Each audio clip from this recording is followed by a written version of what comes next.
Hi everyone, welcome back to my channel. It's Eleanor here. Welcome to another video. In today's video, we are expanding on this shopping district with a bookstore slash cafe, because look, what else can you do in Animal Crossing if not a bunch of cafes? But in particular, we're turning a villager home into the bookstore, which I haven't done before. So I just finished off the island paradise planner thing and got the ability to customize my villager homes on this island, which is very exciting and is what I'm doing today. So as you can see, I'm expanding this path and I'm placing it next to the cafe we had already built in the last video. If you haven't watched that, I'll leave it somewhere in the description or the little icon in the top corner. And yeah, I wanted to make it kind of like a big shopping district with different vendors, shops, restaurants, cafes, all around resident services. So we're expanding this path, and right above my character right now, that's where it's going to be placed, the villager home, and I am turning Shep's home. So Shep actually randomly turned up in my campsite, and I thought, well, actually, he's perfect for this city kind of villager island vibe. And I thought it would be perfect for him to have the bookstore, because he gives that kind of like secondhand bookstore owner vibes. There he is, him. He gives those vibes. So I was like, oh, it would be perfect. So I'm just kind of rearranging this area down here a bit, and I actually go back and change it some more. But right now I'm trying to align up where the kind of path leading up to the bookstore will be. I did a little bit too over, but I decided to pop it there, and we're doing a too wide path to fit the custom design in there as well.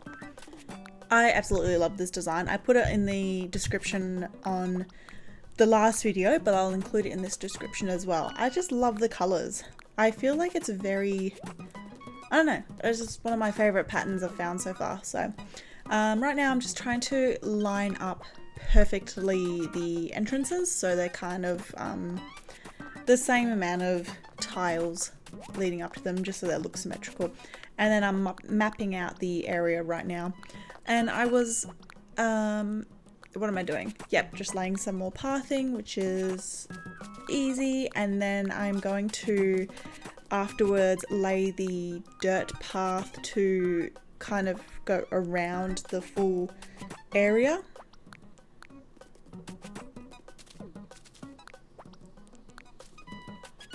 And I do end up changing this because I hadn't decided if I wanted to do a single fence or like a double fence, so each individual portion has its own like fencing around it, or if they all share a fence in the middle.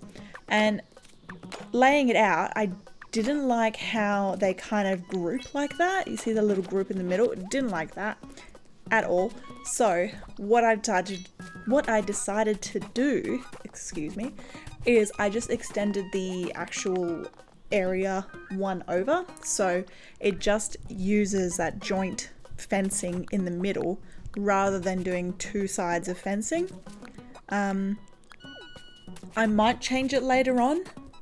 I might not. I don't mind it actually. I think it looked quite fine. And this section is a little bit wider as well, which is fine. It is what it is.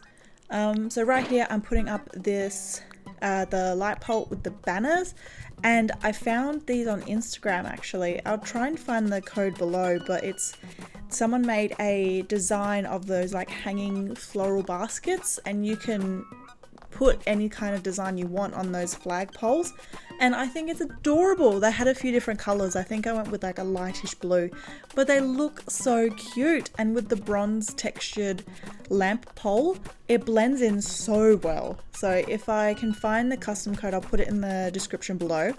Otherwise, I think I found it on Instagram or Pinterest, just kind of, you know, searching for city style custom designs. But like I said, I'll try put it in the description below. So right now I'm just filling out the area. This is kind of the size that I went with and I stick with. I don't make it any bigger or smaller. And then I'm just putting in all the custom pathing as well.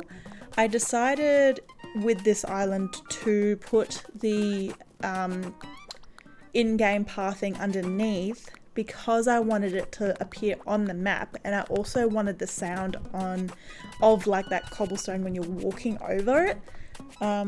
In my last island there was lots of areas where I didn't put in-game pathing underneath the custom pathing and it just didn't appear on the map, and I don't think it looked as nice, so that's why I am doing the double pathing. You can obviously go without it if you didn't want to, but I think for my style of island that I'm doing now, having the in-game pathing appear on the map just gives it like an extra layer of, you know, just detail, which I really liked. Again, with the alternate fencing, going with the iron and stone and the hedge fencing. So now I'm just trying to figure out where to put Shep's house.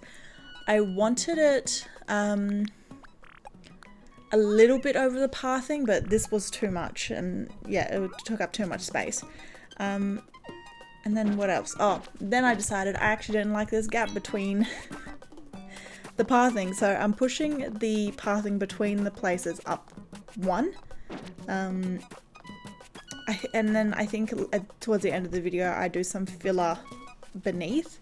But yeah, so I decided to push it up by one just to close that space in between the two areas, or like the pathing and the fence, and I like it. I think that was a good choice, good decision to make.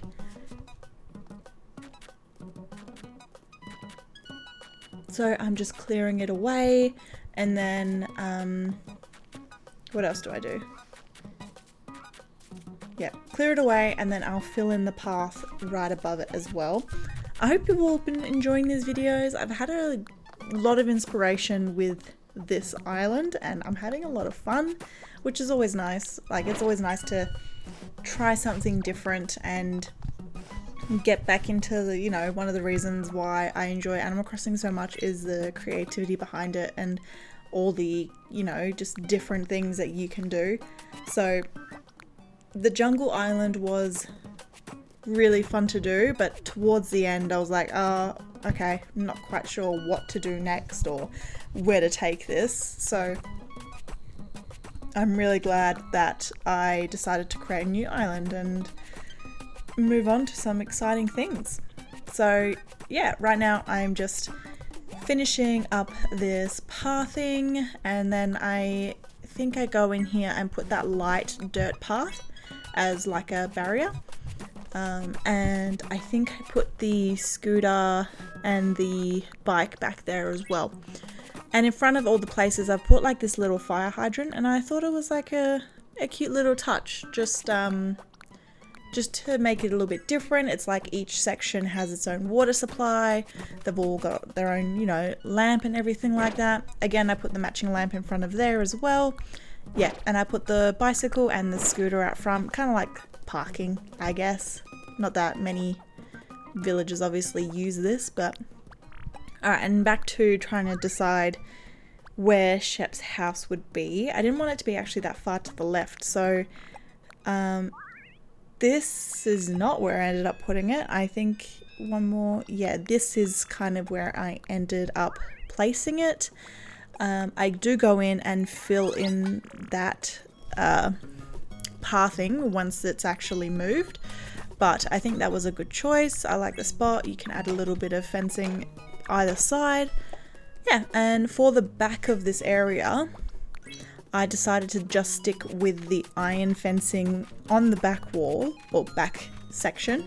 The side I go with the hedge and iron fencing as well, but just the back I stick to the iron because I think that kind of matches the vibes of this area a little bit more. And I just realized that, you know, I did these wrong. I should have had a hedge on the corner because now I have the double iron, so I might go back and fix that later, but for now that's just how it is. So if you point that out, I already know, but thanks anyway. So now I'm just placing a bit of furniture. So I really wanted to make it kind of like a secondhand bookstore, a vintage sofa, you know, bookcases, a merchandise table full of books, just random stuff that you would see outside a bookstore, but like a really kind of secondhand bookstore on like some sort of strip. They always seem to have a couch out there. I don't know why, but I decided to go with that because it fit the vibe as well. And the vintage couch is actually really it's quite nice. So I'm just playing around now with the bookcases just to see where I want them placed. Yeah, placing the vintage sofa. I love it actually.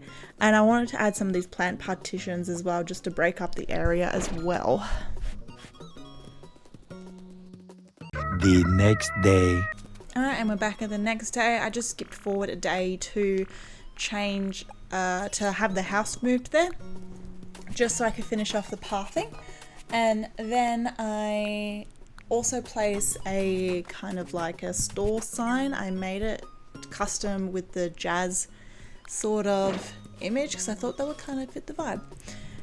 I am also going to change the exterior, which is what you're seeing now. So I decided to change the exterior of the home, change the type or the shape of the home as well to the more like squarish cabin looking one. And playing around with lots of different like colors and stuff like that, I ended up going with this black like kind of paneling and more of like a beigeish door, and then I got the same roof tile that kind of matched the door. And then I also changed the interior of his home. So the only thing with the villager home kind of renovations like this is you can't change the size of the villager homes, which is fine, that's not a problem. I just, you know, you make do with the area you had. But keep that in mind if you have any ideas. You can't change the interior's size. You can essentially do anything else, just change the size. So again, I wanted this to be kind of a combination of bookstore and cafe. I know there's a cafe next door, but I didn't want to incorporate that because I feel like they go together quite well.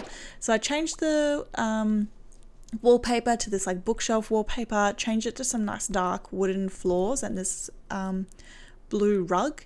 And now I'm going in with some of the furniture. I wanted to make sort of like a bar area as well, and like a couch sitting area. So yeah, I'm just kind of trying to decide what counter I want to use for the bar area. I ended up going with this wooden and brick one. I think it worked quite well. I quite liked the change of texture from the wooden floor to the brick. I think it added a bit of brightness as well because the wallpaper is quite dark and so was the floor. And then I use these really cute vintage stools and I place them all in front of the bar, and I absolutely love those vintage stools. I think I chose them in the brassy color as well and they look so cute. Very happy with them. And then what else am I doing? I'm placing more bookshelves. So I lined this wall with the bookshelves. Even though, you know, we have the wallpaper, it just kind of makes it look like there's just some stacks on top of it. Place some lighting, a bit of a lamp in the corner because I'm going to be making like a little couch area as well, and some greenery because, you know, it just needs to bring in a bit of a different color just into the area. But I'm just deciding what kind of furniture I want to bring in here.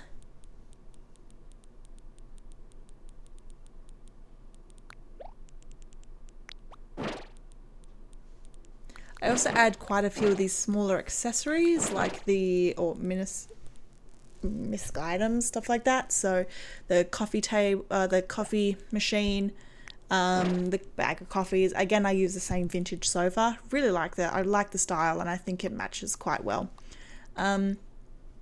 What else? Just place some coffee around, some mugs, teacups, stuff like that. And now this, I'm trying to decide what to put on the back because I wanted to put like a kind of like a counter at the back, and I ended up going with these wooden counters. That one was a bit too low, but I can't remember if I went with this one or the simple counter. Oh no, I did go with that one. I went with the darker wood one, placed that all on the back wall, put the coffee, equipment on there, bean grinder, the percolator and the coffee machine. And then I was trying to fit in 2 sofas, but it just wasn't working. Again, this is a pretty tight space, so it's a little bit hard to kind of adjust, but I think it worked out well. I'm, pretty happy. I ended up placing this, vintage table in front of it as well. It kind of covers the door a little bit, but you can still get through, so it was pretty good to do. And then I moved the percolator to the bench and added that bag of coffee beans, because you got the coffee beans, you got the grinder, and then you got the espresso machine, so all kind of lines up. I placed a teacup on the vintage table, and then I think I'm looking for a book, like that open book item to place on the table. Oh, I also put some records in the corner. I like that you can stack them on top of each other. I think that's quite cool. And I wanted to see if I could stack a third item on top, but you can't. So I end up just doing the single record box with the radio on top, stack of books. I placed a couple open books, I think, one at the counter and one on that table. What else did I place? I'm trying to remember. I don't think I placed too many things on the walls because of the type of wallpaper. It would look kind of strange to cover it up. Actually, no, I didn't place anything on the walls, but ended up going with some overhead lighting, just this enamel lampshade as well. Just super simple, classic, what you would find in a normal store, and I'm quite happy with it. This is kind of the most you'll see, because at the end Shep wasn't home when I was doing my little walkthrough, but you will see it in later videos. I'll end up doing some, build with me's or, the island tour at the end. So now I'm just working back on the outside. I wanted to plant some flowers here, but I also found out that you can't have, the way that thing works in particular is a bit strange because of the hanging things. You can't really have anything underneath it, but it's fine. It's whatever it is. So now I'm just placing some outdoor furniture in the area. I went with a couple of the rattan couches and the end table, placed another plant petition to match the one on the other side, and I decided to move the bookcase down to this section just to kind of break it up. And I placed some plants around, and I had a stack of books. I had quite a lot of book items that I wanted to kind of place around and really get that vibe of just a secondhand store.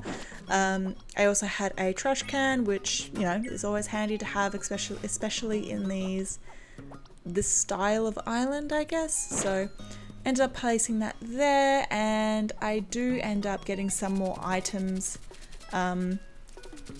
to place around there. Yep, I put these fences out the back. They kind of match the fences that are the other side as well, just to bring in some consistency and background items. Place some more furniture. I placed another teacup out here, and then I used this merchandise table as there's always the tables out the front with bunches of books on them, so that's what I use there. I really wanted to spin the books, couldn't figure out how to do it, so I left them. So when you can't figure out how to do something in Animal Crossing, you just generally leave it. And then I wanted to put this evergreen ash matching the one next to it, just kind of like it gives it that sense of when you see lots of shops and they have very, very similar landscaping like between them, you can tell they've all been like kind of set up by the same thing, but they've just been outfitted by someone else. That's the kind of vibe I was going for, with the same fencing, the evergreen ash in the back, the same fencing, that same tall fencing at the back as well, the same frontage with the lamppost and the fire hydrant. So that's kind of the vibe I was going for. The only difference is the actual furniture and possibly like how the building looks in that little landscape or that little pre-decided area. So right here I just placed some hedge fencing just to line the resident services, because you're assuming obviously you don't want people behind there. I placed a cedar tree on either side, and then between the pathing and the fencing, I just placed a line of the darker dirt pattern, or the darker dirt in-game path, sorry.